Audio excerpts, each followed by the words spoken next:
Hello! Welcome to the AstroHistorian. My name is Paul, Berserker01, Batman Shelley, your humble host and space bartender at the Astro Pub, and your professor on the AstroHistorian, your place for space and sci-fi,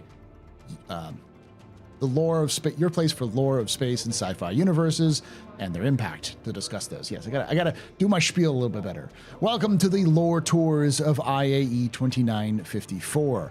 If you haven't done this before, this is a live stream that I do. I'm going to be doing it every day at starting at 1 p.m. Eastern, going live on YouTube at 2 p.m. Eastern, where we walk the floor of IAE 2954 and talk about the ships and the companies, the lore of the ships and the companies that are on the floor.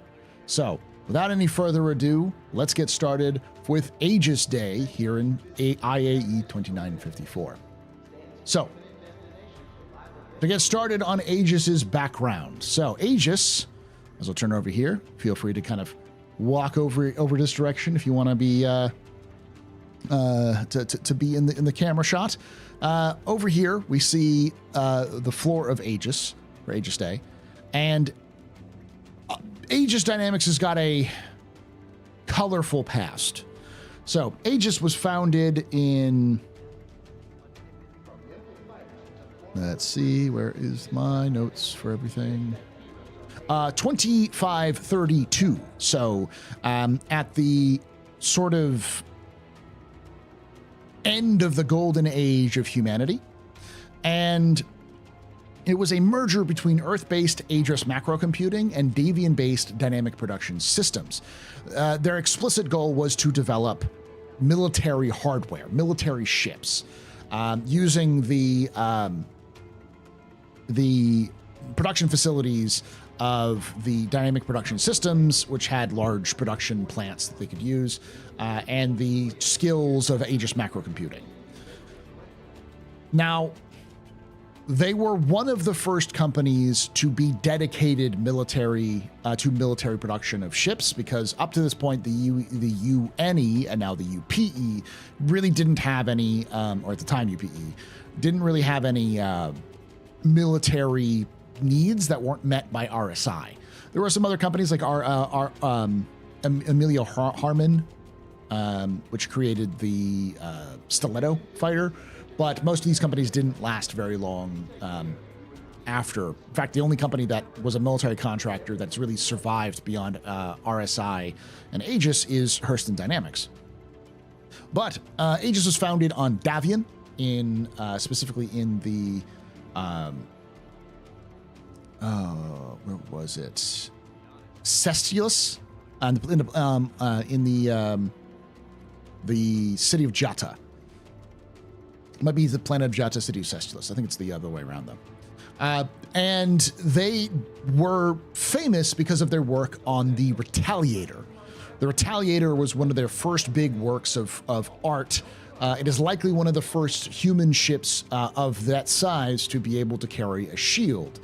You probably retrofitting Tavaran technology. And like the DX-20 was sort of the hero, the Cyclone was the hero of the first Tavaran war on ground. In the air and in space, the Retaliator bomber was the thing that saved the Empire, and really saved the first sort of push back against the Tavaran in the first Tavaran war, which was called the Liberation of Aegis 4. And because of its operation during that operation, because of how well it did during that operation, the person whose life was saved by these bomber strikes was Ivar Messer, who ended up becoming the main hero of the war, and became very close with Aegis Dynamics as a result. So when Ivar Messer took over as Imperator and founded the UEE as a sort of autocratic state, Aegis found itself to be the main focal point for all military manufacturing going forward. So through the Messer era, they had great success. Then during the from 2643 to 2708, under a new CEO named Hannah Chan, Aegis went under what's called the second wave. These are where we had things like the Javelin and the vanguard ships, which were designed more around the Vandul as a primary antagonist than the Xi'an or the Tavaran as had been before. But because of their connections with the Mezzers, a lot of their weapon systems were used explicitly to commit crimes against humanity. And when eventually the Mezzers were overthrown, Aegis lost all of its military contracts. Effectively, it was dead in the water because of how close ties they had with Ivar Messer. The only thing that saved them was the fact that the UAE Navy was entirely made up of Aegis ships. So by removing Aegis entirely, they would have lost all of the parts manufacturers and any other expertise they had to keep these ships running. And so they needed a fleet to exist. So instead of that, they punished them by removing their ability to make new ships for the Navy. And in a twist of fate, the thing that saved them, Aegis as a company, was the civilian market. Because of the reputation as being super reliable military vessels, when they had the ability to sell some of their more militaristic ships, like say the Gladius, to the public, people jumped on it. The thing that mainly saved them was their first ship, the Retaliator. Retaliator had so many different variants over the hundreds of years of its existence that several of them were really well loved by ship customizers who would customize the ship to be any number of crazy ideas, including things like camper vans, effectively, so people could go around and use them. So things like the Vulcan and the Reclaimer and the Gladius, especially the surplus versions of them, were what kept Aegis out of bankruptcy. And slowly but surely, Aegis began to improve its reputation with the UAE with these changes, and eventually get back into the good graces of the UAE, making military ships, though they never forgot that the civilian market saved them. So ever since the 30th century, pretty much any brand new Aegis ship has been offered to the civilian market before it's been offered to the military. In fact, even if a ship isn't actually picked up by the military, they'll still sell it to the civilian market because they have value. Picking up on the Drake and the Drake model, which would eventually sort of bleed into Anvil, who is allowed to do the same thing. So Aegis is a colorful company that's existed for hundreds of years, one of the older companies in the verse. But without Aegis, we probably wouldn't be standing in the same UAE. Their ships have been invaluable to the defense of humanity in the Second Tavaran War, and likely has saved millions of lives, and actually have saved millions of lives during the Vandul incursions, despite those losses, allowing for fighting off the Vandul to allow for civilians to escape. With that being said, let's look at some of these ships of this legendary company. Come with me. I'm going to start off with the gorilla in the room. The Reclaimer.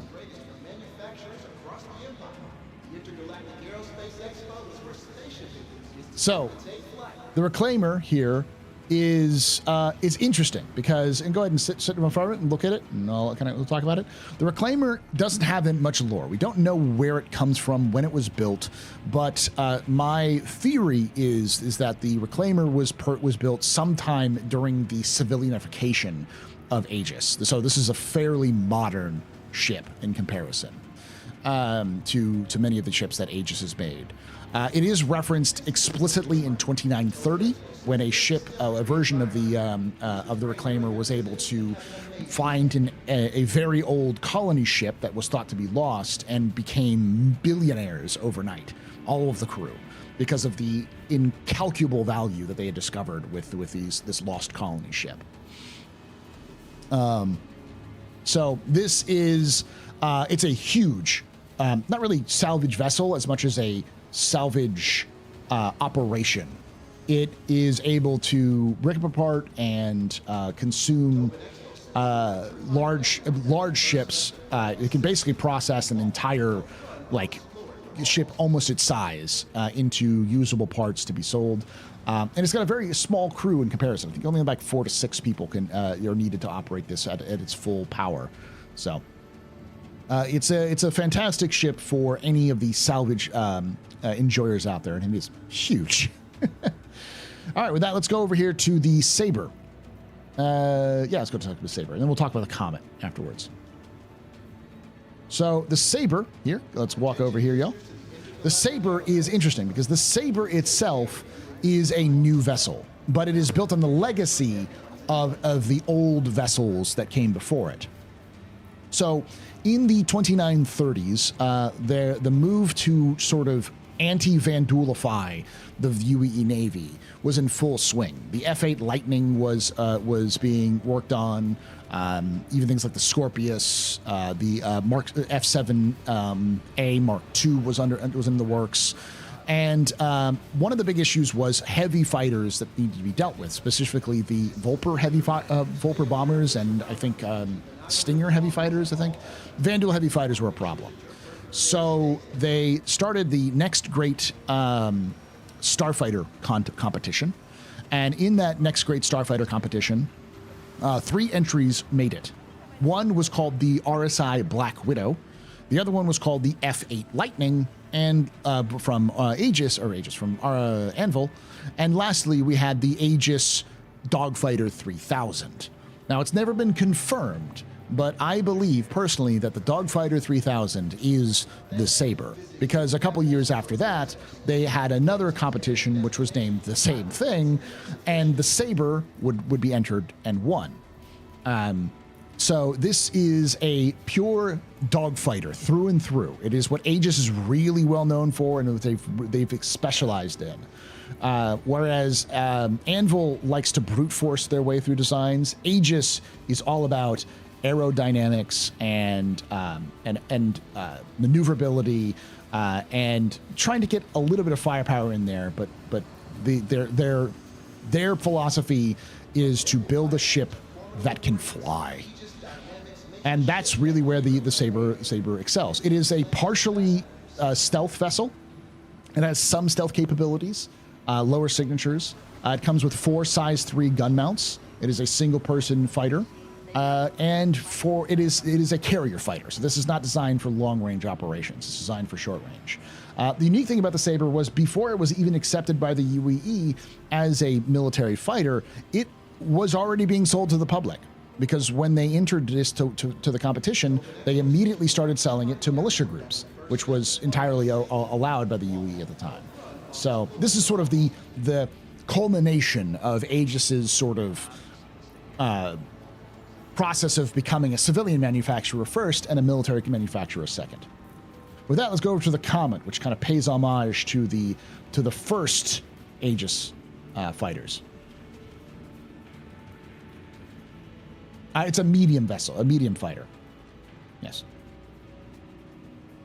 So this is the Saber Comet. Now, the Comet is a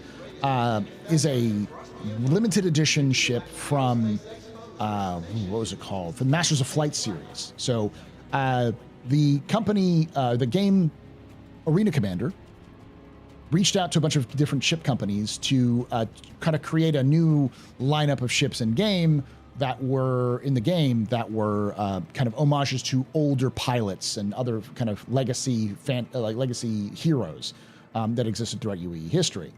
And so when they did this run-up, they also sold these ships on the market. So they had them digitally available inside the game. Arena Commander, because for those who don't know, Arena Commander is a in-fiction video game. And then they also, each manufacturer produced these in partnership with Arena Commander and Interdimension Software, I think, like that. I can't remember exactly the name of the company did it, but so the Comet is unique because the Comet, it actually pays homage to what I believe is the first true modern starfighter. Before the Comet, the Aegis Comet, existed, the best starfighter that humanity had produced was the Elio Harmon Stiletto Interceptor. It was a big, fat, medium vessel. It had no shields and lacked a quantum drive. It even used chemical propellant to get it out there. It is effectively, if you've seen Battlestar Galactica, it is a Raptor from Battlestar Galactica. So, the Comet was the first ship produced after the Tavaran Wars, taking advantage of Tavaran shield technology that had been captured during the war. It was expensive, it was hand-tooled, and it was not very good as a fighter, but it flew amazingly. It was basically a technology sort of design build. And the main pilot, the person who helped design the Comet, was, I'm trying to see if I can find the names here, Captain Kamur Dalyon, who was an ace pilot in, I believe, a Stiletto, maybe something else, during the Battle of Idris IV, a personal friend of Ivar Messer. He was hired on mostly because of his connections to the Messers, but while he was working for Aegis, he just said, I'm going to be useful while I'm here. So he helped design the Comet based off his own experience and expectations from the First Tevaran War. And the Comet, the things that the Aegis learned in the Comet would eventually be turned into the Gladius, which, in my opinion, based off of its lengthy service history, is the best starfighter that humanity has ever produced. It is one of the most versatile ships that is still available in the UAE, and it was the Comet that allowed the Comet walked so that the Gladius could run. And in homage to Captain Kamur Dalyon, they made a saber with the Comet loadout and the skin, the sort of camo pattern of his personal Comet that he used for testing. So this is just sort of like a nod to the history of Aegis Dynamics. So with that, let's move over to Hall 4 behind you. Let's go.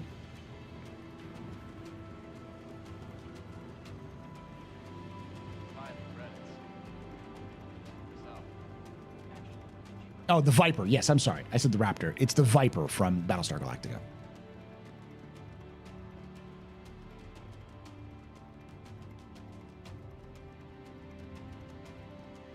I had to say that because someone will comment it in the comments. They'll probably do it anyways, because I mentioned it. All right, let's talk about the OG. The original Aegis ship that put Aegis on the map. The Retaliator.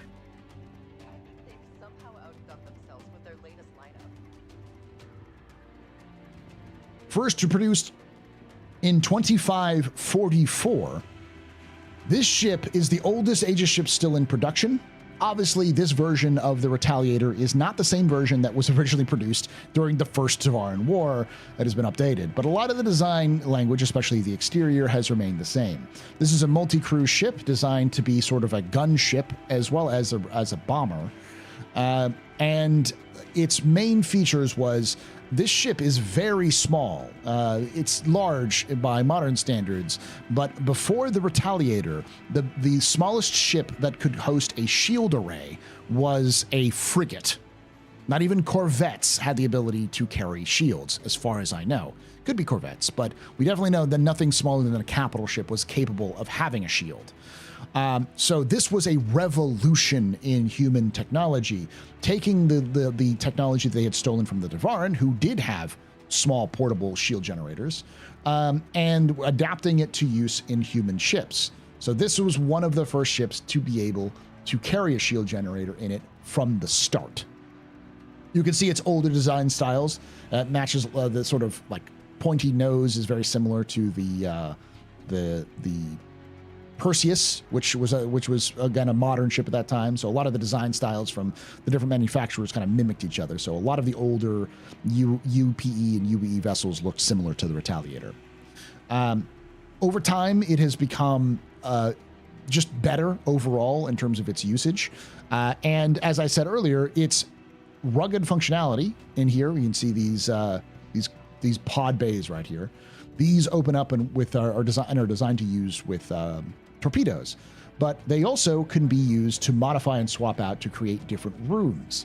And this sort of modification of these bays into whatever somebody would want allowed the Retaliator to have a massive amount of life that otherwise wouldn't have happened. Add on to it the fact that it carries a absolute blistering amount of firepower. This thing is a porcupine that is angry and has bombs when it comes to its defenses. And you can see why the Retaliator is still around. There's just no ship that can, do what the Retaliator does, and there's no reason to build a new ship because the Retaliator already does what it needs to do. So, with that, let's go over to the sort of evolution of the Retaliator. The Eclipse. All right.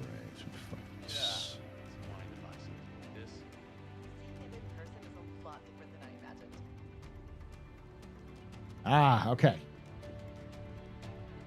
This is Project Eclipse. Project Eclipse is a very unique ship. It's probably one of the first Aegis ships produced in the post-Mezzer era, specifically for the military, because a my guess is, centralist imperator was elected in 2930, and that imperator was named Imperator Coley. Imperator Coley was concerned that relations between humanity and the Xi'an were going to get worse, so he commissioned a ship to be a stealth bomber to be able to have first strike capabilities against the Xi'an. And he turned to Aegis to build them this sort of stealth bomber prototype, something that could slip in, attack targets to weaken the Xi'an's ability to strike them and return. Luckily, the feared conflict with the Xi'an never arose, and when Imperator Coley left office in 2940, Imperator Costigan, who took over, was left with a very complete stealth bomber that he had no idea what to do with. So the Navy luckily was able to take this once it became declassified and use it for the anti-Vandal actions and anti-pirate actions. And so this was released to the public in, I think, 46 as part of the Truth and Reconciliation Act. The Truth and Reconciliation Act is effectively the inverse equivalent of the Freedom of Information Act, where anything that's being declassified people can request stuff to be declassified after a while. And it was being once it was declassified, it was being made available for militia to use and the general public to use. This is obviously not the same version that the military has. It's sort of a civilianized version, but it still retains a lot of its stealth capabilities and carries about half the payload of a Retaliator, only about, I think, like 2 or 3 size 9 torpedoes. But it is a single-person ship, so it doesn't require nearly as many people to function, and it has its own sort of defensive capabilities as well. All right, with that, let's move on to the next hull.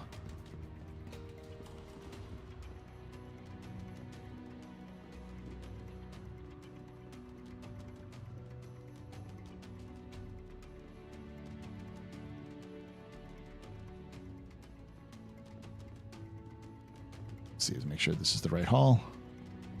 Moving to the Vanguard, my favorite of the Aegis ships.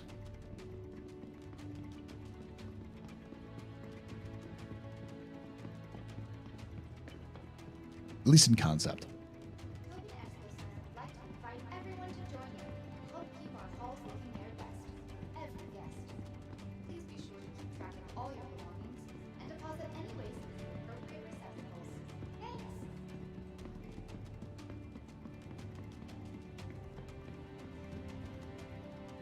I think it's also around my least favorite ship, but oh no, it's not. It's just the Vanguards. All right, let's find the Harbinger because they always put it in a weird place. I think this is the middle one, right?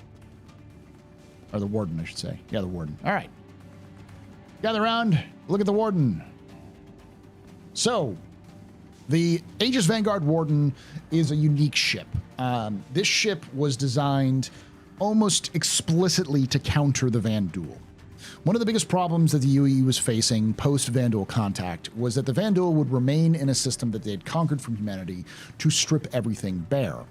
And there was it was complicated to launch raids into these systems with larger vessels, because if you brought bigger ships into the an area of Vandal control, it would be easily be picked up by the Vanduul, and then more ships would show up, and it would start a major battle. So if you wanted to disrupt Vanduul activity, you would need a ship that had enough firepower to take on the Vanduul, but not one that was going to draw a lot of attention. And you also needed the long-range capabilities to go anywhere you need to. So Aegis developed the Vanguard in, let's see the full name of the Vanguard if I have it here. The A3G. The A3G Vanguard. This was part of the second wave of Aegis's design philosophy. In 2737, this ship was designed to sort of be a anti-Vanduul long-range heavy fighter. And it has a bit of a modular system built into it to allow it to be pretty much anything it needed to be at any point. This is the base variant called the Warden. The Warden is the I'm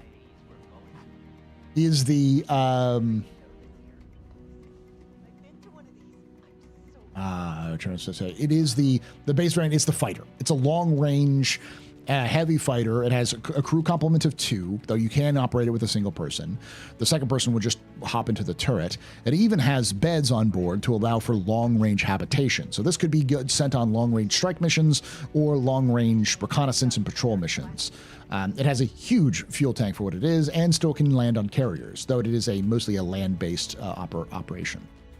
But because of this right here, you come down here, you see this. Keep clear of doors.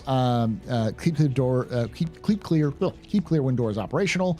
Right here, this whole area right here, this whole center section, can be swapped out. You can even see the sort of latches on the sides. These can be dropped out and then replaced with any other sort of bottom module as needed.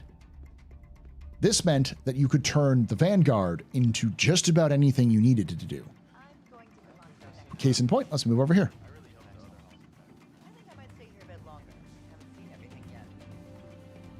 The Vanguard Harbinger. This is the bomber variant. It carries size 5 torpedoes inside. If we can walk inside, I'll show you. My favorite little joke here is with love. Yeah, so this is a bomber torpedo, a bomber section, so you can actually operate the ship as a bomber. You can still operate the turret if you need to. It has a cockpit. It does still have combinations with beds as well, so this still allows for that long-range strike capability that you can have with the Harbinger, though it has a little bit more punch to it. Then next to it, this is probably the Sentinel. I don't understand. It might be the Hoplite. Oh, it is the Hoplite. The Hoplite. Now, this is a unique version of the Vanguard because it is really not a. It's built still has that long range capabilities, but it is a troop carrier. Come on in here, you can see it has seats for up to 6 Marines plus their gear, at least their weapons. And it still has a turret operator and a pilot. But these allow for long-range strike operations, effectively special forces units. Right now, currently in-game, it is classified as a boarding vessel. So this can be used to help board other ships as well, similar to the Legionnaire, though you still have to kind of EVA out. But it's when you need a dropship and you have a fighter. That means you have a dropship that can also act as a fighter to cover any of the ground forces. So it's a very sort of multi-useful object, a multi-purpose sort of situation. And it still has these same straps at the bottom that can swap out for other modules. Now let's go talk about the last one, the Sentinel, and then I'll explain how this all works.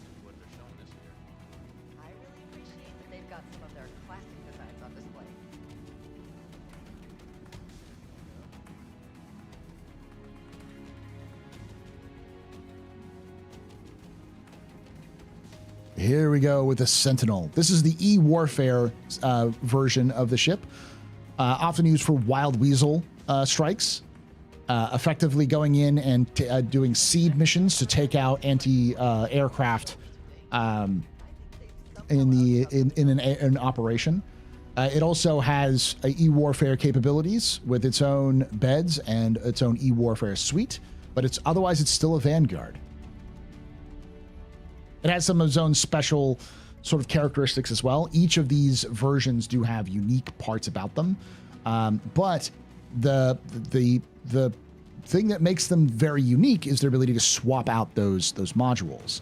Now, let me explain why this ship is so popular, especially with the UAE Marines, because in the field, one of the biggest problems that any sort of military is going to have is logistics. Getting parts for the things you need to make things work is a nightmare. So having multiple vehicles, weapons, ships, planes, whatever, made by different manufacturers means that you have to have different parts for each one you use. The Vanguard solves that problem by being 4 ships in one. All you need is to swap out the module. So if you have the module and you have a base Vanguard, you can use it for whatever you want. So the Marines love this thing because it is low signature compared to like the larger capital fleets. It has long range, it has a lot of firepower, and it has a lot of versatility. So in a typical Marine operation using Vanguards, you would see these Sentinels being brought in to be used to kind of take out anti-aircraft, to soften up targets, to sort of clear the way as best as possible for the Harbingers, who would then come in and hit the harder targets with their torpedoes, which would then finally bring in the Wardens and the Hoplites, who would come into to an area, drop off Marines to do their operation, stay in the area to clean up an area. When they're done, they get back up on the Hoplite and they leave. All of that using the same parts for the same ships. So it reduces the supply chain significantly. And hopefully in game, this will sort of reflect that reality at some point as well. All right, with that, let's move on to the next section.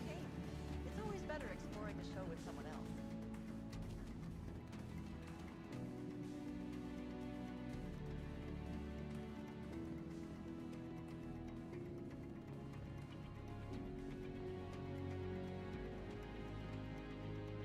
Due to heightened security measures in the Scanson system, Microtech Protection Services are asking all guests to be extra vigilant when it comes to safety. I forgot to unmute myself on Please alert Discord, so I'm also going to be on Discord. Thank you.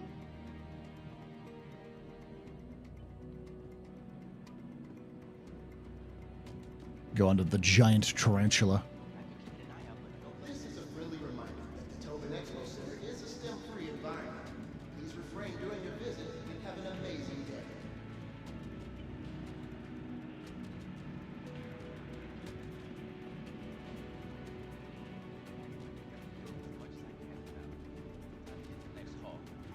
Yeah, I'm about ready too. Let's go.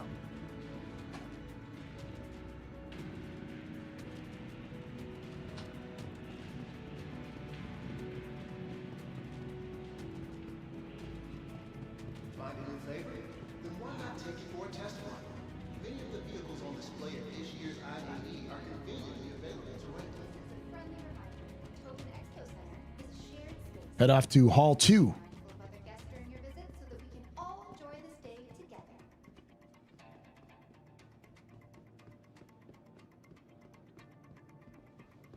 Ah, the bad one. All right, I'm going to start off with a good one, and then we'll move on to the bad one. Where's the default version? Is this the default? Is this the Stalker? I'm going to find the Stalker first. It's a Titan. A Titan will work. All right. Gather around to the Avenger Titan. The Aegis Avenger Titan. All right, what's the name of this? The full name.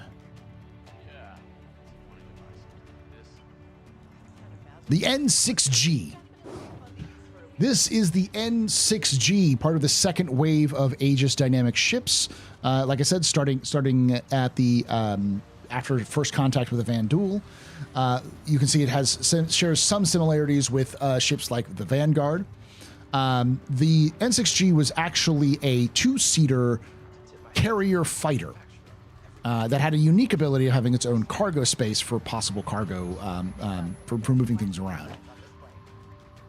Now, this ship was a carrier fighter, the mainline carrier fighter of the UAE Navy from the late 28th century, from 2760 until the 29th century, when the Hornet would replace it. This ship it did admirably. It functioned well with a lot of the experimental sloping, as you can see here. The reason why it's designed a little bit with these sort of, sloped edges is because one of the things that Vanduul fighters especially like to do is to get in close and melee with ships. So one of the things you'll see a lot in later UE designs post Vanduul conflict is a lot of incorporation of sloping edges to try to deflect attacks that come in from the Vanduul. It also helps that Aegis loves their aerodynamic frame, so this is basically a lifting body. It's very similar to, say, the shuttle of the 1970s and 80s and 90s. So this this ship served admirably, did well, though it was not nearly didn't have nearly enough firepower to be able to take down the very, very tough Vanduul ships that began to improve as time went on. So it was replaced by the Hornet post-Mezzer era collapse, and while it was replaced, it did so have life after service in the military, because a lot of these surplus Avengers got purchased by the Advocacy, the main the federal police forces of the UAE. The Advocacy specifically used these ships because they swapped out the two-seater versions. They took out the second seat and they replaced the second seat with a bedroom to allow for longer range, sleeping in the field sort of thing. Let's go back here and see the Titan variant. So this is the base variant, the variant that would be the most commonly seen, I think, outside of in your experiences with it. You can see that this cargo bay, it's got a kind of a small cargo bay. It holds, I believe, 8 SCU of cargo here, and a very small, cramped, but comfy, cozy bedroom. And then if you go over here, this is the actual cockpit you can get in and out of. Now, because of this being designed post Vanguard, there is a bit of modularity in here. Because if we go over here, let's see which one this is. This is the Stalker. This version is the default version that was built specifically for the Advocacy. As you can see here, they added to the cargo bay 6 cargo pods. These pods are designed to hold prisoners. So an Advocacy agent can take a suspect down, restrain them, and then put them inside one of these cargo pods, these pods, and keep them stored until they can return back to station to process those prisoners. So they can take either multiple suspects or a larger group of suspects with one agent being able to kind of function like that. These have become also very popular with bounty hunters because of their small size, and for similar reasons that Advocacy agents like them. We're going to avoid the trash can for now, and we'll come back to it. Yeah, they've done a good job, and knowing their full history makes what they're showing extra impressive.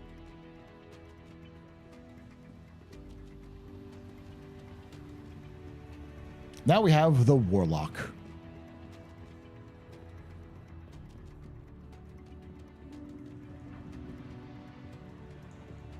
So this is where we get that sort of post-Vanguard Aegis vibe, because they swapped out the entirety of the cargo area for a bespoke EMP. Last I checked, this is still the best EMP in the game. It has the largest range in the game compared to all the other EMPs.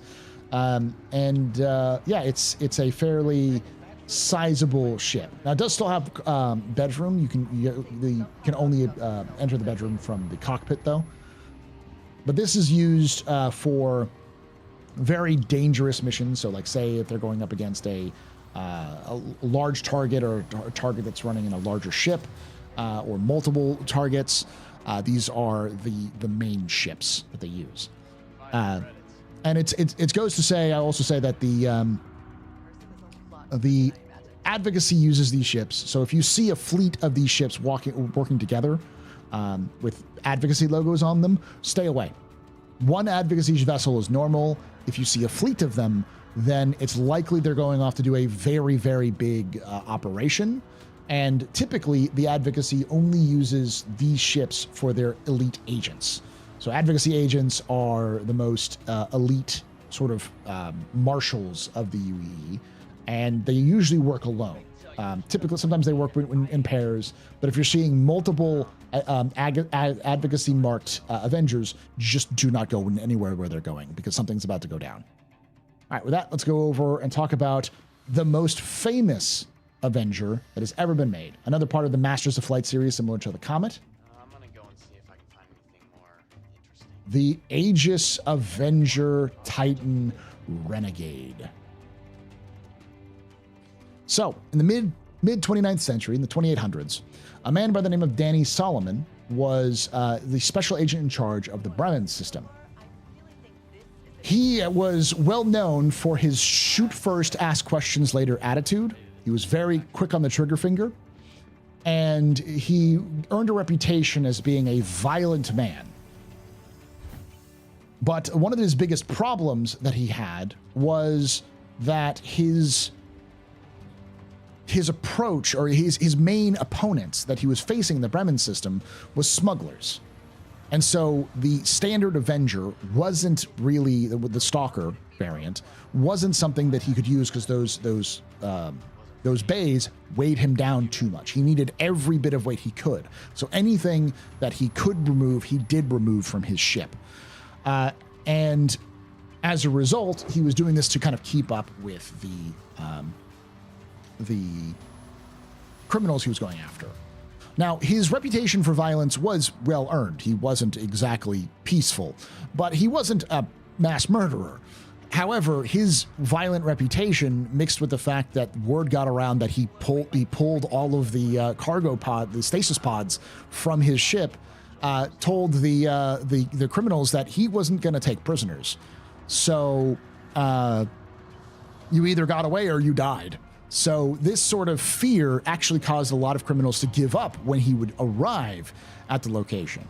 And hearing these rumors, he called he kind of leaned into it, naming his Avenger the Renegade, kind of leaning into that aesthetic and that thing. The truth was that he could afford to lose all of those pods because the Bremen Defense Force had a very good relationship with him.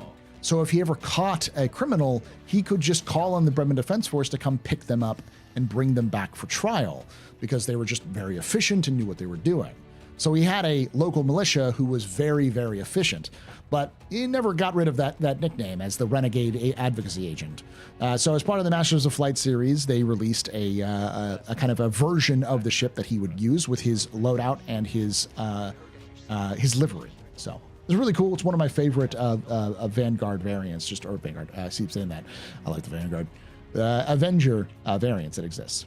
All right. With that being said, let's move over to the garbage can in the room. I am not going to sugarcoat this. This ship is confusing.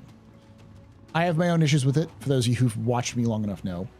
But the problem with this ship is that it doesn't have lore. It doesn't have like no lore. It doesn't have confusing lore. It has contradictory lore. We do not know how the Redeemer was made. We don't know who made the Redeemer. We don't know when it was made. It's been referenced as early as the 28th century, and it's also been referenced as a modern ship that was produced in the 30th century. We do not know what this ship was, who built this ship, why it's so different from other Aegis ships, except for the very basic concept that this is an experimental ship. These engines right here are called the vector lock engines. And supposedly they are more efficient than typical Aegis engines, these sort of nutcracker engines, because they function with sort of Vernier style like adjustments inside of them to make them kind of almost like maneuvering thrusters on top of being a normal thruster. It is a gunship. First and foremost, it has multiple, the two main gunnery seats, but it has multiple gunnering operations, plus the pilot, and it also even has the ability to carry a small group of Marines if need be. I think like 4 to 6 on board, and has a small habitation area for long range support as well. It is a gunship that is designed to be in operation for long ranges. Specifically to cover, troops on the ground and to defend some like convoys and stuff like that. Now, for those of you who don't know, this was actually not designed or built by the developers of Star Citizen. This was developed by fans during the competition, The Next Great Starship, which was done in, I think, 2015. This was the one, and this was actually voted on by the fans as the one to win. There were multiples that were in the running, and this one won first place. So, there's a lot of issues with it, and if you want to know my own, because there's no lore, or because the lore is contradictory, I actually did, as part of a, not a challenge, but I had promised that I would do this if we earned some money for charity. I did a fan lore for the Redeemer, a lore that I think makes the ship make sense and gives CIG the ability to rework the Redeemer if they would like to in the future. So, all right, with that, let's move on to the last hall, and then we'll talk about the ships that are not quite in, but will be coming in the future.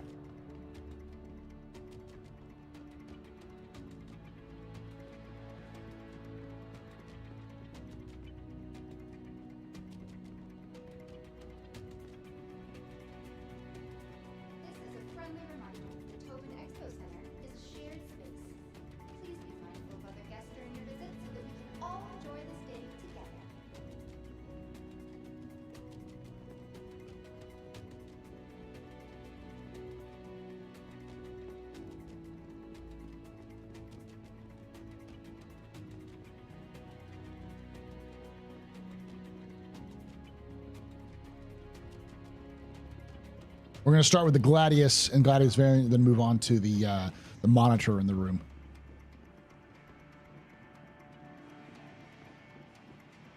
All right. Come on in. Let's talk about the greatest ship that Aegis has ever produced and will ever produce.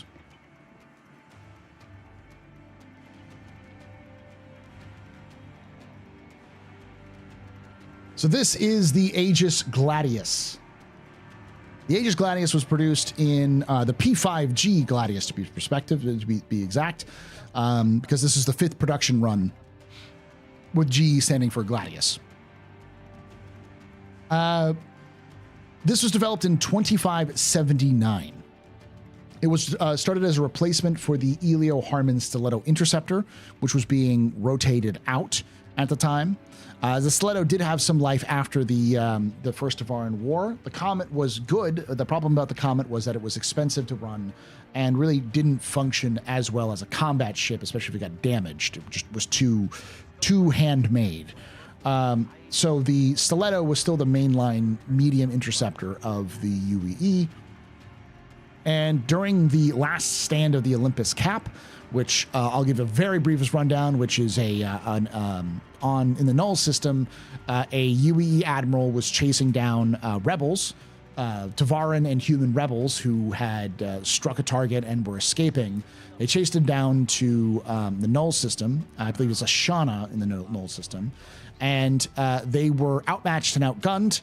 But the admiral was very ambitious and greedy and wanted in on the kill himself. So he ordered his capital ship, his carrier, to pursue the ships into the atmosphere of Ashana, not realizing that the ship did not have the ability to get out of the gravity well. So once it got caught in the gravity well, the ship was hurtled into the ground with all hands lost.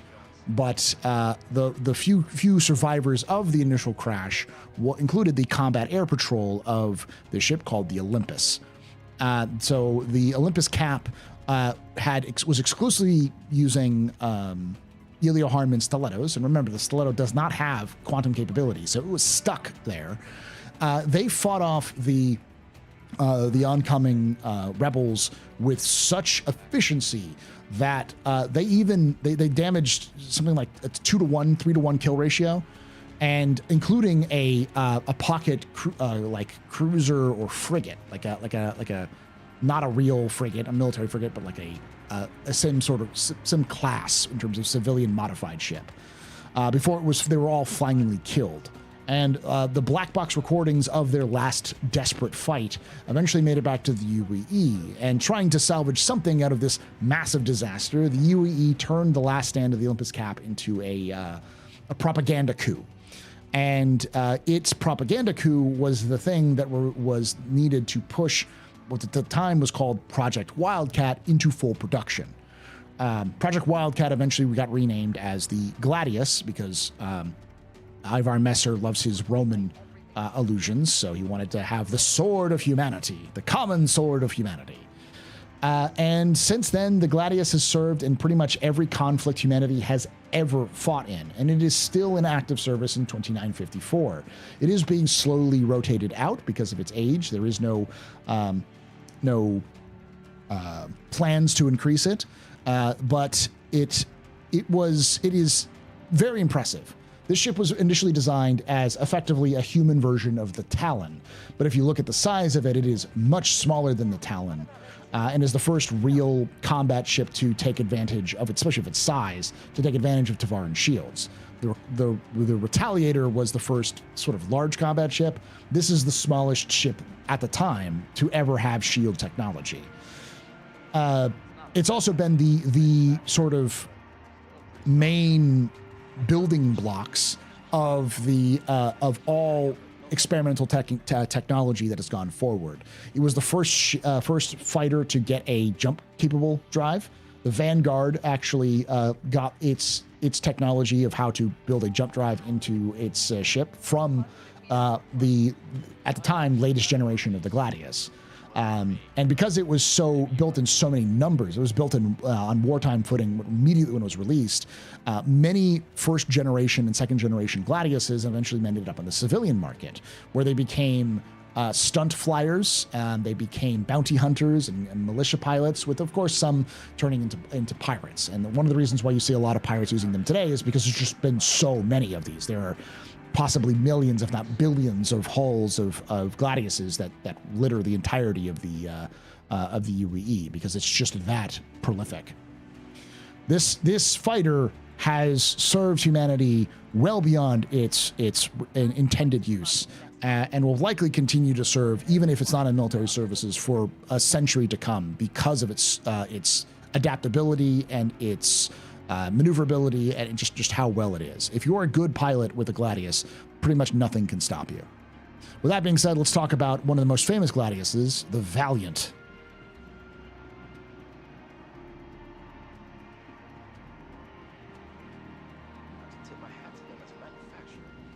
So the Gladius Valiant has a unique history. This is another one of those Masters of Flight series ships from Arena Commander, but specifically the Gladius Valiant comes from a pilot named Condi Hillard of Ryan Defense Protection. She was a mercenary. In 2677, she pulled an old Gen 1 or Gen 2, Mark 1 or Mark 2 Gladius out of a scrapyard and built it herself, restored it to working order herself in order to get a job, and found a job working for the Orion Defense Protection. And for 4 years, she spent her time mostly breaking up barroom brawls, helping chase down rustlers, frontier sort of cop stuff. And then when the Evandul arrived in Orion for the first time and began raiding Orion, she was put on a frontier kind of forward operations base as one of the first groups of combat-capable pilots and combat-capable units that were there to defend humanity, defend the Orion against this new threat. So she was on patrol one day and was returning from patrol with her squadron when a group of scythes showed up to attack her remote base. They didn't notice that she was coming back to base, so as they were coming in for an attack, she and her squadron dove in on the Gladiuses. She managed to get behind one of the leading Gladiuses, dove in on the sides. She got behind one of the sides, lined up the shots, squeezed off a few rounds, and completely caught the scythe unawares and shot it down. making Condi Hillard the first human to ever down a Vanduul in combat, and the Gladius to be the first ship to ever shoot down a Vanduul scythe. With the taking advantage of the speed and maneuverability of the Gladius, they were able to chase off the remainder of the scythes. And the data that was gathered by Condi Hillard and her team on the scythes became invaluable to the UEE, because the 36th Fighter Squadron would take that information and design their own methods for taking on the Vanduul, including things like the carry and leap maneuver and other little issues that they discovered with early Vanduul technology that we were able to counter through our own innovations. And it wasn't until the creation of the Hornet that a ship was better at defeating the Vanduul that was a mainline carrier fighter. So, yeah, it's the Valiant. All right. The brainchild of the founder of Anvil Aerospace. I kid you not. Project Monitor itself, the Hammerhead. Now, as I said, J. Harris Arnold, the founder of Anvil Aerospace, was actually part of the team that built the Hammerhead. And based off of what we know, he was likely one of the first. He actually likely was one of the people who came up with the first designs of the Hammerhead. Unfortunately, his designs of the Hammerhead suffered from quantum heat, from overheating issues in quantum, so it never actually made the final cut. And his failures with the Hammerhead and his never being able to get enough feedback on what went wrong and how to improve his work made him to leave Aegis and found his own company, much to the chagrin of Aegis, I'm sure. The Project Monitor was specifically built in March of 2765 because they were the High Command was looking through what they needed and what they had currently and how to counter more Vanduul threats. And they realized that the old sort of patrol picket ship that they had functioning for fighter and torpedo screens, the Gwyn class Collier, which is converted Collier, was not efficient. It was modified for its purpose, but they needed a dedicated standalone ship for it. So they Aegis went about to build their own sort of anti-fighter, anti-torpedo ship. Again, specifically because this is a Wave 2 Aegis ship, specifically designed to deal with the Vanduul. One of my favorite moments in the Squadron 42 prologue was when you saw a squadron, a full box squadron of these bad boys flying directly into the fighter squadrons, because that's literally what they're designed to do. They're designed to fly directly into swarms of fighters and use their bristling amounts of guns to take on those fighters, or to screen ahead of fleets to be able to intercept torpedoes before they arrived. And it was nice to see those. Over here, you see these guns. These are the things that make this thing go boom, boom. That make this thing become super dangerous. These are size 4 guns, and there are a total of, I believe, 6 of these turrets on the ship. These will actually pop out from their current location. They kind of extend out and then swivel around for a much larger range. 24 size 4s on total on the ship, plus missiles controlled by the pilot. It even has a cargo bay able to carry a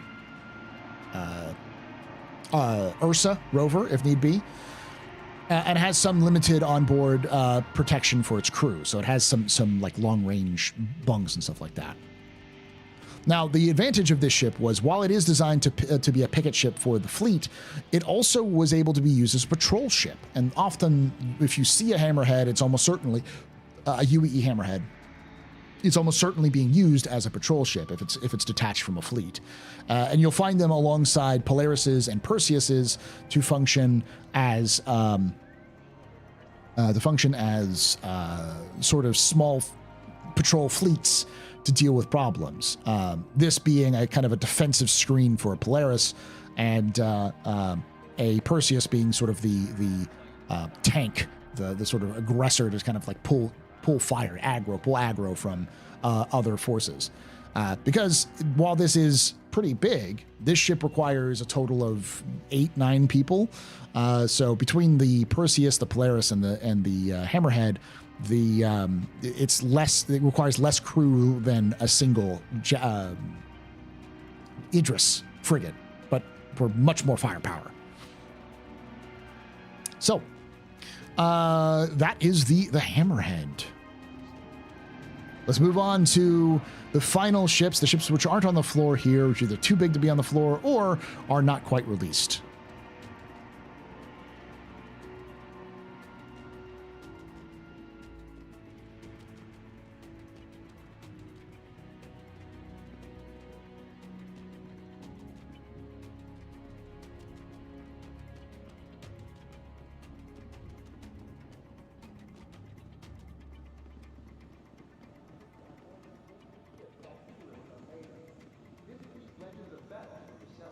Did I say anvil? Aegis, or whatever. The Aegis Hammerhead.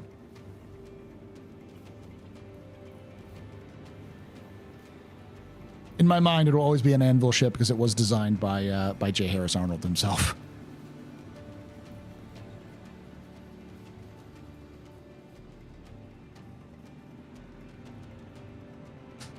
Too big, sees the cap salvage ship in the main hall. The Idris is much bigger than that. Here we go. The Peregrine. So the Saber program did launch a bunch of different offshoots. This is the most recent version. The Peregrine, this is a racing version of the Saber. Now, it's important to note that most of the Saber variants that are released are civilian, strictly civilians variants. And this one was designed with, again, like with racing specifically in mind, but it's used a lot of the same technologies and similar lines as the original Saber. This was released this year, in fact. Does that mean the Firebird is over here? Probably. And the Firebird. This is a sort of Talon strike, if you will, of humanity, of a Saber. It has a unique missile loadout that allows it to fire sort of around targets if need be. It can strike targets, especially ground targets, from unique angles. So it carries a lot of missiles for what it's designed for. Now, both of these are based off the Saber. What you won't see on the floor is the Saber Raven, which is a very limited edition ship that has a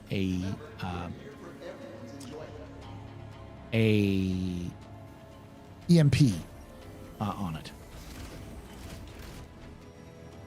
Likelihood that I wouldn't be surprised if we saw even more of these come out, because like I said, this is the latest. These are all the latest sort of Aegis ships that Aegis has developed. So they love to have their unique marks and variants. So we might see a couple more Sabers before the 2950s are up. All right, let's come in here and see a little bit more. That's also was produced 2 years ago, or last year.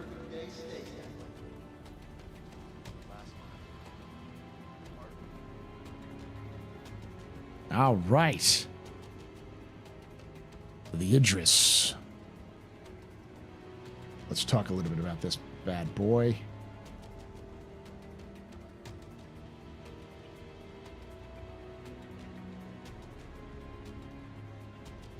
I don't have the Aegis on here. The Aegis was built in the 26th century. This ship was built as sort of the post-Tavaran War design. This ship was developed originally as a corvette. The purpose of the Idris was supposed to patrol the now secured new empire of Earth back when the UPE was still around. So the Idris project was always an Aegis project, but it was originally designed with two sort of parasite fighters that would attach to the exterior of the hull, detach, and then fly off, with lacking significant firepower, mostly just dealing with guns and like turrets and limited crew space. But when Ivar Messer took over and created the UEE, Ivar sent his own advisors to Aegis, and they decided to increase it to the point where it was a frigate, including a gigantic railgun on the front of it, and a through and through hangar that allows for much larger ships instead of having to stick the ships on the exterior. Since then, it's become one of the major patrol ships in the UEE, though it is expensive to run. And it is definitely aging. There have been multiple versions. The first version was very prone to fires because of its layout, so it had to be redesigned to deal with those fire problems. The second version had issues with its navigation technology. It would often crash into other ships if it was in a busy environment. And the most Flight 3s and Flight 4s were the most recent ones, which were designed with civilians in mind. Each design was designed to be built and used for a number of years, like 20 to 30 years, and then returned back to Idris, where they were built, Idris 4, recycled, the parts recycled, and then rebuilt into brand new Idrises. While the Idris has become available to the public because of some of the first government surplus acts, which allowed for multiple ships, from destroyer all the way down. We have seen more and more of these in the verse, and more people get a handle on them, especially since the Aegis became a civilian manufacturer in the 29th century. So they sold what they called the patrol variant, or the police variant of the Idris, which removed the military railgun here at the front. So it was more civilianized. And you can still pick those up today, though they are hard to get to, especially if you want to purchase them with real cash.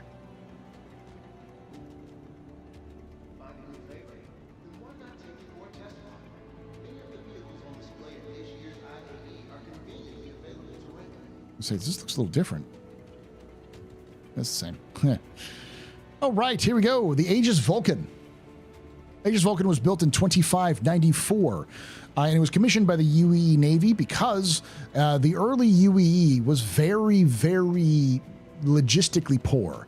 There just wasn't a lot of stations and other support docks and locations in the UEE post Tavaran War that allowed for a lot of servicing of even smaller ships in significant ways. So they needed, they knew they needed a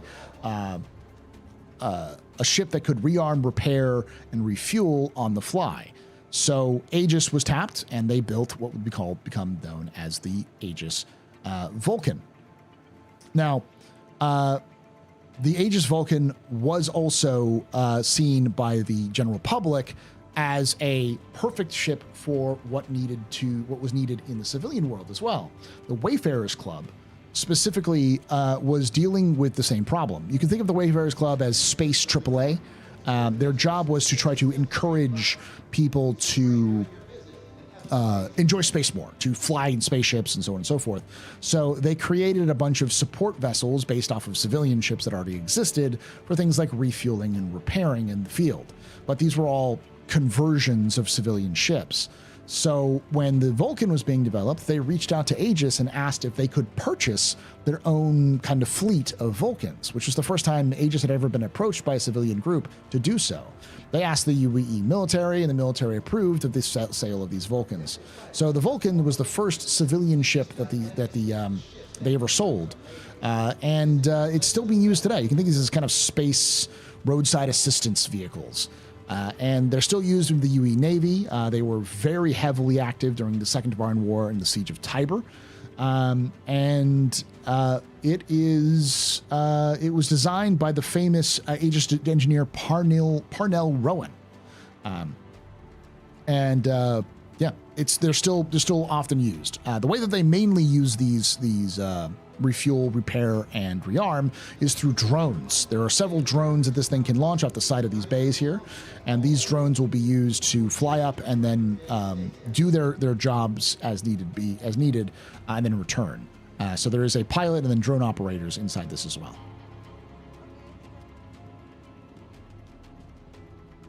And lastly, we have again another one of the older vessels, the Nautilus 2549. So one of the biggest problems that was faced by the UNE or the UPE after the First Tavaran War was there just weren't enough ships that were built with a specific purpose in mind. So the UPE found itself needing a vessel to be able to lay mines, to restrict movement or to funnel enemy forces, Tavaran forces, into a certain location. But they didn't have a mine layer. So they had to use civilian cargo ships that they modified to deploy mines. And these were very dangerous operations, with ships were never designed to deploy mines, and there was lots of accidents. So after the First Tavaran War, actually during the First Tavaran War, the UPE reached out to Aegis to have them build a ship that would be able to be a bespoke ship for this purpose. And in 2947, they eventually released this ship after extensive interviews with former mine layers about what they wanted. And what they discovered really early on was that what mine layers desired was not quantity of mines laid, but precision of mines laid.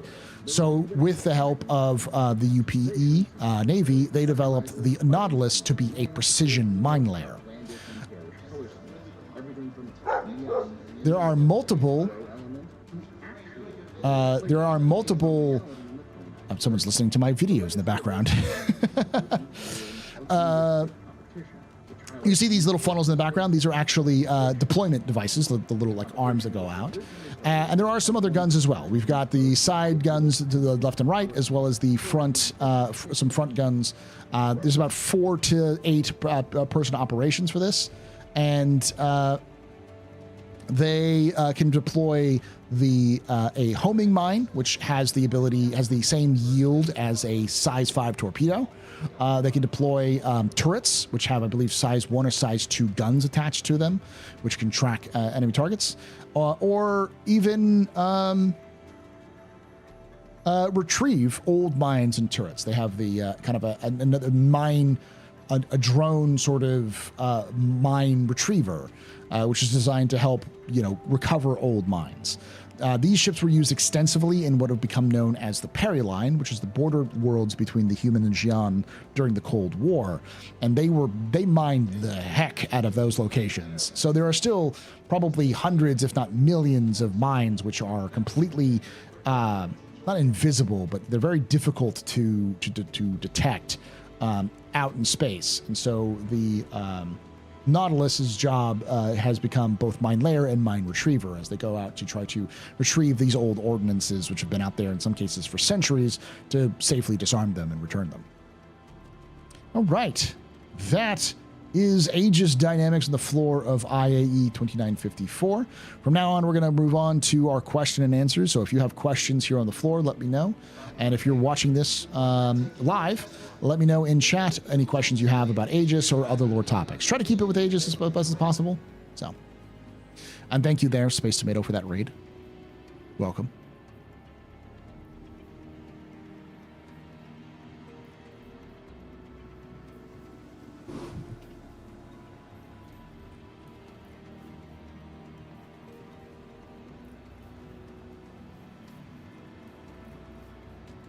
If you have any questions, let me know. Ooh. From nimble fighters to formidable Apple.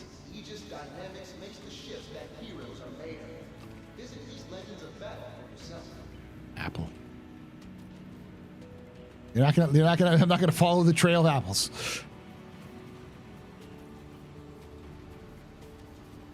Any idea why the Javelin is not given a hollow model at IAE? Likely because they just didn't have enough space. Apple made ships. No, they're dropping apples.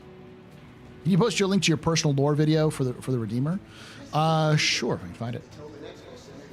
Oh boy. Please refrain during your visit and have an amazing day. And sandwiches.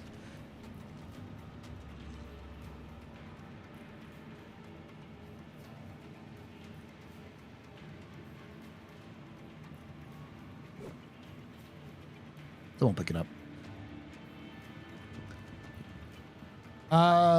Is the previous military manufacturer and the current one both starting with A a coincidence? Aegis and Anvil? No idea. I know Anvil is actually a reference to Digital Anvil, which was Chris's last company that he created. I don't know about Aegis. Aegis just is a common one you hear in military. Like there's an Aegis destroyer in the U.S. military, and it's often used because I believe Aegis is the name of the shield that Achilles had in the Iliad. So. What's the difference between the Nautilus and the Nautilus Solstice Edition? The Solstice Edition just has a new skin, that's it.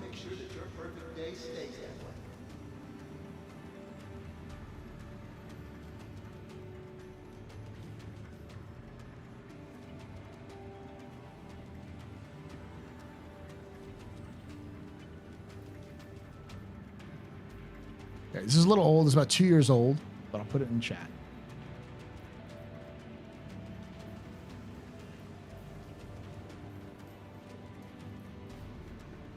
Athena's shield, thank you.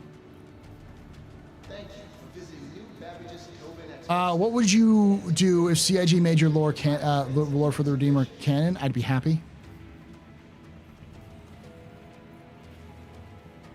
Will lore for food and drink.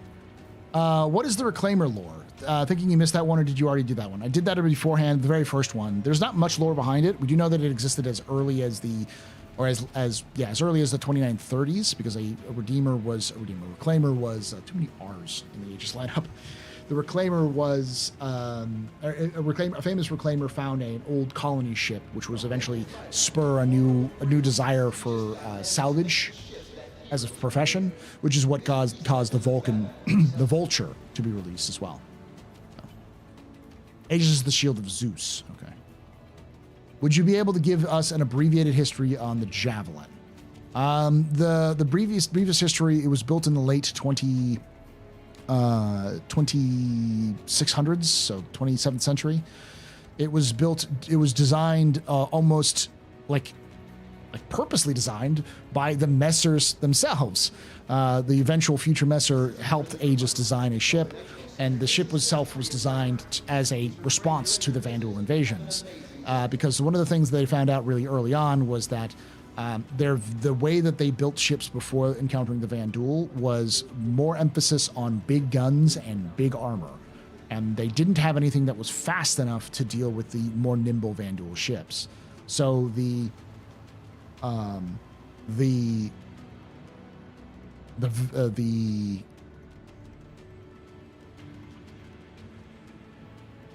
Javelin itself, I'm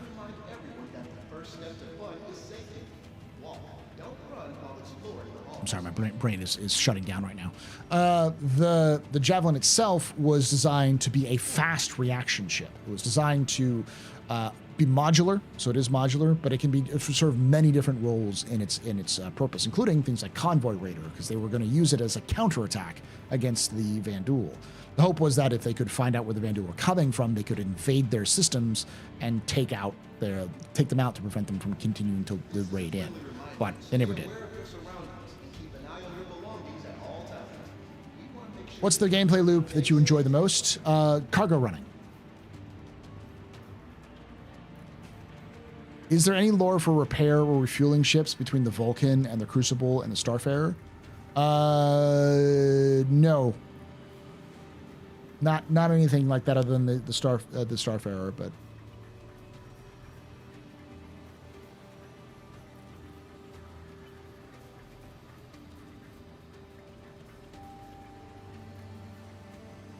Attention visitors to the Intergalactic Aerospace Expo. Please take care. what's the significance of the purple? Is IAE sponsored by Twitch? I have no idea why it's purple. It's been purple for the last 3 years or so.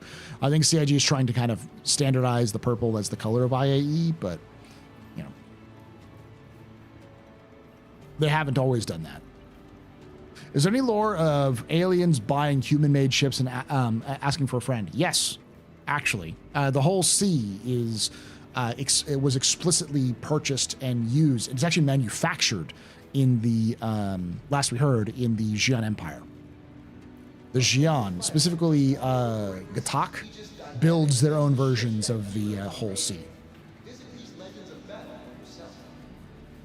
So, I think that lore's sort of been retconned a little bit because effectively they use the plans for the whole sea, the whole series, to build their own sort of version of the whole sea, which we know is the Reily.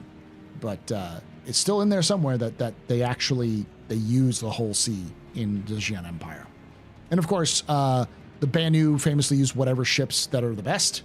Sometimes they use the Defender, sometimes they use human ships. Then why not take it for a test flight? Many of the vehicles on display at this year's What do you think of the new Anvil ship is? I couldn't tell you other than those leaks, and leaks are never perfect on that sort of thing. What is the ship you like least from your favorite manufacturer? The Mule. I love Drake, but I hate the Mule. What's the lore for Aegis pirate variant? It's not really a pirate variant, it's just a skin. Just a paint job. Thank you for visiting New Babbage's Tobin Expo Center. Stands preeminent destination for live events and exhibitions. Yeah, I know what you're talking about, the Gladius. What ship exists that you have hoped to see another version of produced? The Freelancer. The version of the Freelancer I want to see produced is a personnel cargo, like a personnel transport, not like a drop ship, but like a passenger transport. It replaces the back cargo area with seats, and I wanted to be called the Freelancer bus. Gathering the latest and greatest from manufacturers across the empire. Do you think we'll see the Misk Raptor this year's expo? Maybe. Is to come to take flight.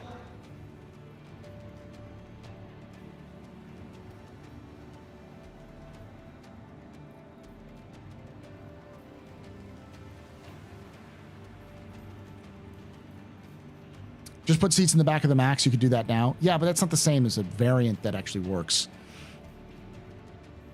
What is your least favorite ship, not ground vehicle, from Drake? My least favorite ship from Drake? This is a friendly reminder. Stay aware of your surroundings and keep an eye on your That's a hard one. at all times.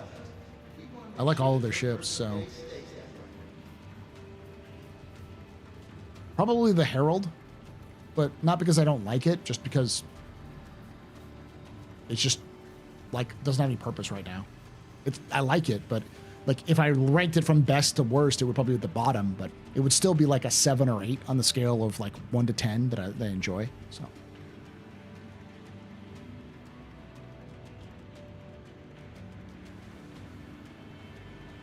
This is a friendly reminder that the Tobin Expo Center Oh, is there a plan to add a bathroom to Aegis Titan in the future? I don't know. I doubt it.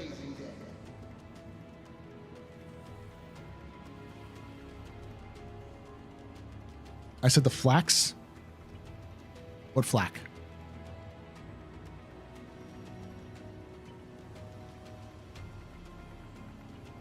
Cutlass Steel 1000%. I like the Cutlass Steel. I don't like the pricing of the Cutlass Steel, but I like the Cutlass Steel. It's exactly what it says on the tin. From nimble fighters to formidable freights, Aegis Dynamics makes the ships that heroes are made of. Visit these legends of battle. Question, are the Devarans still around, or they wiped that after the war? They are still around. They still live on their home world. They were repatriated to their home world. In fact, there's a Devaran senator in the UAE, Shuj Kosi, who was a military veteran. He actually served in the Navy as a fighter pilot. It's quite common for the Devaran to serve in the UAE Navy and Marines and Army. They're basically a client species of humanity. They are a much lower population than humanity, but you can find Devaran just about every planet of the UAE. They usually live in their own like isolated communities, but so they're a minority population, but they still are very much around. Question, you said the Gladius was the greatest fighter per lore. How does it stand up? I don't know. It really depends on your opinion. It's the fact that it's still like usable and it's like 400 plus years old because of its updates and stuff like that. It's changed. Kind of shows its versatility. Tobin Expo Center would like to remind everyone that the first step to fun is safety. Walk. Don't It's like the F-15 of Star Citizen, or the Su-34. F-15 I think is better because that was built in the 70s. It's still around. Still getting new versions. Question: do you know who writes the game lore, and if so, which manufacturer or ship do you think has the most satisfying background? Who is the lore writer, and who is the lore writer? I do know there are 4 writers who write the lore. I couldn't say all of their names off the top of my head. I know the lead writer is Dave Haddock. Will Weisbaum's another. I always get the last one off. There's Sherry Sherry. But yeah. Which manufacturer or ship do you think has the most satisfying background? The Gladius. Not the Gladius. Not the Gladius, but the Gladiator is still, I think, that has the most satisfying background. Visiting New Babbage's Tobin Expo Center. Stanton's preeminent destination for live events and exhibitions. Sherry is the archivist, but she's also a writer. She works on that, so.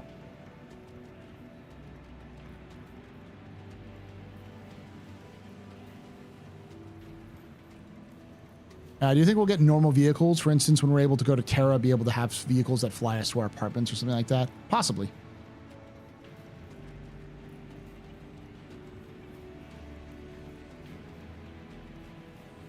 From nimble fighters to formidable freaks, Aegis dynamic. I don't know who wrote. We don't know who wrote all of the lore pieces because they don't put their names on them necessarily. They all kind of collectively work on stuff, but sometimes they do. They mention who writes them. But yeah. Do you think we'll get normal vehicles? For instance, when we're able to... Oh, yeah, I already read that one. Something that asked about Vanduul. Has there been a friendly to human Vanduuls like the Vanduul Resistance? Well, Vanduuls aren't a monospecies or a monoculture. Each clan is different. While we don't know if there's any friendly Vanduul to humans, we do know that the Vanduul have worked with humans in the past, and there are Vanduul clans that work with the Banu and trade with the Banu. But majority of the Vanduul are hostile to everybody because that's just what their culture is the basis of. The basis of their culture is based off of meritocracy through combat. So the species that basically, if you are better at combat than them, you deserve to win. Either through sneaky tactics, straight up tactics, doesn't matter. It's all about that. That's how they determine who's the leaders in their own clans, is whoever is the best leader through conflict will get that title. Was the Firebird inspired by the Shrike? I doubt it in terms of actual design, but in lore, I would say so. Does the military have a better version of the Eclipse since it's released to the public? Almost certainly. Just like they have a better version of the Gladiator and the Retaliator and so on and so forth. Have I been approached by CIG to help with lore? No. I have maybe interacted with the lore team outside of interviewing Dave once. I know that the writers watch my content. I know that they spread it around. And one of the writers who used to work for CIG, I used to talk with them, not frequently, but like every so often, you know, just to kind of like keep in touch with them. But they don't work for CIG anymore. So that was my last real major connection to the writing, to the lore team. Is it a time for cabin stable setup? Yeah, in about a few more minutes. So I'll have to kind of wrap this up here shortly.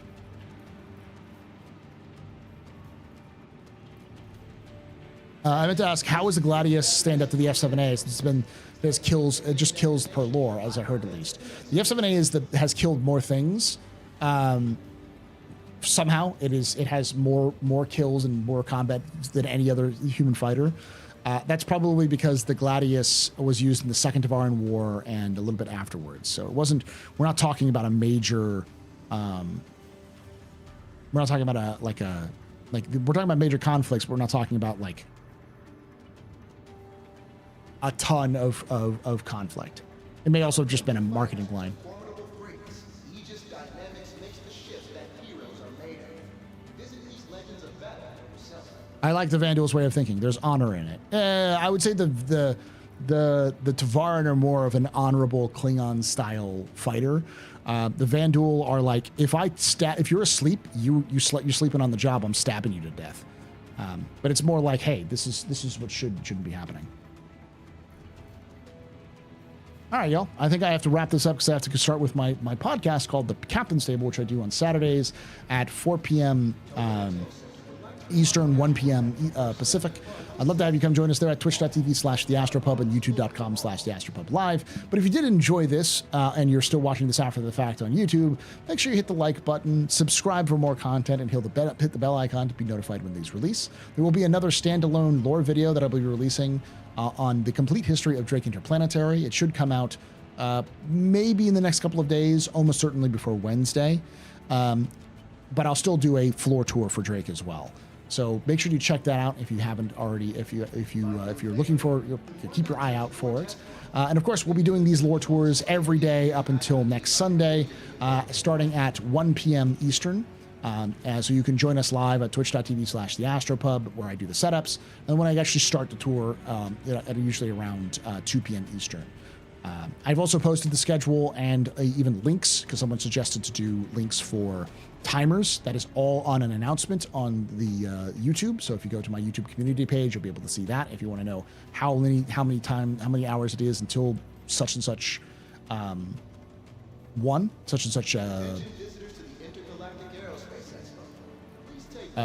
lore tour. And yeah, as always, thank you for watching. And like I always say, ex historia ad astra.